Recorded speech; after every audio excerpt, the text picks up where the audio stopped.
Good morning student, 10th class. आज हम लोग संस्कृत का चैप्टर अन्योक्ति विलास पढ़ेंगे। अन्योक्ति विलास मतलब अन्योक्तियों का सौंदर्य। नितराम नीचो अस्मीति त्वं खेदम कूपम कदापि मा कृथा अत्यंत सरस हृदयो यता परेशान गुणग्रहीतासि। हे कुएं, मैं अत्यंत नीचा हूँ, ऐसा सोचकर तुम खेद मत करो। हे कुएं, मैं अत्यंत नीचा हूँ, ऐसा सोचकर तुम खेद कभी भी मत करो, क्योंकि तुम अत्यंत ही सरस हृदय वाले हो और दूसरे की रस्सी अथवा गुणों को ग्रहण करने वाले हो। इस श्लोक में कुएं के माध्यम से मनुष्य के लिए कहा गया है कि मनुष्य, तुम ऐसा सोचकर कभी भी कष्ट का अनुभव मत करो कि मैं अत्यंत तुच्छ हूँ। तुम अत्यंत ही उदार हृदय वाले हो, क्योंकि तुम दूसरे के गुणों को सरलता से ग्रहण कर लेते हो। इन श्लोकों में अन्य प्लस उक्ति, दूसरी उक्ति है, दूसरा कथन है, इसलिए इसमें भाव अवश्य लिखना है। तो आपका भाव हुआ इसमें कुएं के माध्यम से मनुष्य के लिए कहा गया कि हे मनुष्य, तुम कभी भी यह सोचकर खेद मत करो कि मैं अत्यंत ही तुच्छ प्राणी हूँ, क्योंकि तुम अत्यंत ही उदार हृदय वाले हो और दूसरे के गुणों को शीघ्र ही ग्रहण कर लेते हो।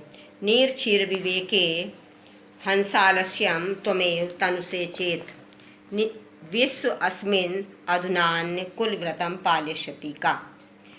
नीर क्षीर विवेके, दूध और पानी को अलग करने में। हे हंस, दूध और पानी को अलग करने में यदि तुम ही आलस्य का अनुभव करोगे तो अब इस संसार में कौन कुल के व्रत का पालन करेगा। हे हंस, दूध और पानी को अलग करने में यदि तुम ही आलस्य का अनुभव करोगे तो अब इस संसार में कौन कुल के व्रत का पालन करेगा।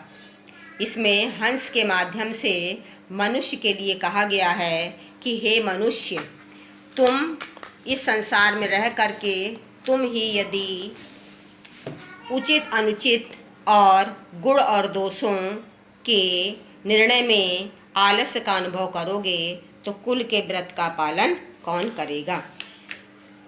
कोकिर्यापै दिवसान तावद विरसान करेल विटपे सुयावन अनिमल दलिमाला को अपी रसाला समुल्लसती। हे कोयल, तुम तब तक अपने नीरस दिनों को करील के वृक्षों पर व्यतीत करो जब तक कि कोई भौरों के समूह से आम का वृक्ष सुशोभित नहीं होता है। हे कोयल, तुम तब तक अपने नीरस दिनों को करील के वृक्ष पर व्यतीत करो जब तक कि कोई भौरे के समूह से आम का वृक्ष सुशोभित नहीं होता है।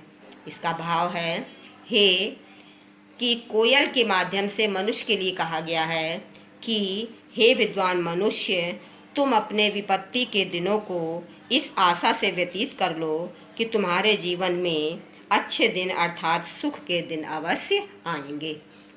रे रे चातक सावधान मनसा मित्रम क्षणम श्रूयताम अम्भोधा बहवो वसंति गगने सर्वे अपि नैतादृशा केचिद् वृष्टिभिरार्दयन्ति वसुधा गर्जन्ति केचिद् वृथा यम यम पश्यसि तस्य तस्य पुरतो माँ ब्रूहि दीन वचः। हे चातक पक्षी, सावधान मन से हे मित्र क्षण भर के लिए मेरी बात सुनो। आकाश में बहुत से बादल रहते हैं, सभी एक प्रकार के नहीं होते हैं।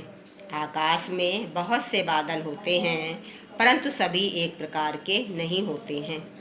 कुछ वर्षा करके पृथ्वी को गीला करते हैं और कुछ व्यर्थ में ही गरजते हैं। इसलिए जिस जिस को देखो उस के सामने तुम दीन वचन मत बोलो।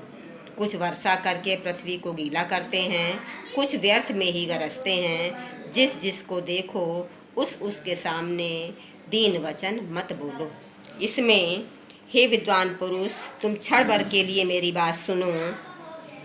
संसार में बहुत से मनुष्य धनवान हैं, परंतु सभी एक समान नहीं होते, सभी उदार हृदय वाले नहीं होते। कुछ ही उदार होते हैं जो तुम्हें तुम्हारी सहायता करके तुम्हारे मन को प्रसन्न करते हैं, परंतु कुछ अत्यंत ही कंजूस होते हैं, वे किसी की सहायता नहीं करते हैं। तुम प्रत्येक से आशा करते हुए सबके सामने हाथ मत फैलाओ। न वै ताड़नाथ तापनाद वहिन मध्ये न वै विक्रियात कृष्यमानो अहमस्मि स्वर्णस्य मे मुख्यम दुखम तदेकम यतो माम जना गुंजया तोलंती। सोना कहता है कि ना ही मैं पीटे जाने से, ना ही अग्नि के बीच में तपाए जाने से, ना ही बेचने से मुझे किंचित मात्र भी कष्ट नहीं है।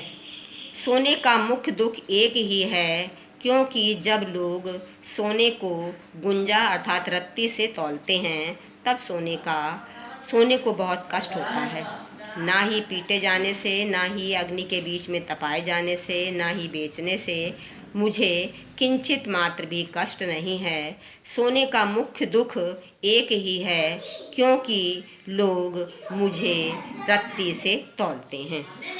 सोने के माध्यम से मनुष्य के लिए कहा गया है, मनुष्य कहता है कि मैं जीवन में कठिनाइयों तथा संघर्षों से नहीं घबराता, परंतु जब मेरी तुलना नीच मनुष्य से की जाती है तब मुझे बहुत कष्ट होता है।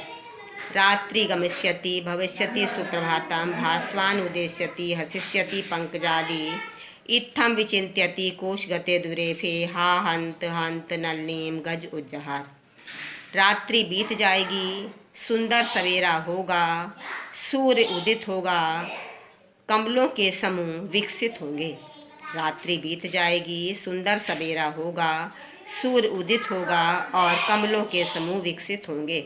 ऐसा सोचता हुआ कोश में गया हुआ भौरा इस प्रकार से सोच रहा है, तभी दुर्भाग्यवश हाथी ने कमल दंडी को ही जड़ से उखाड़ दिया। अर्थात भौरा कोश में गया हुआ यह सोच रहा है और तभी हाथी ने जड़ से ही कमल डंडी को उखाड़ दिया और भौरा नष्ट हो जाता है।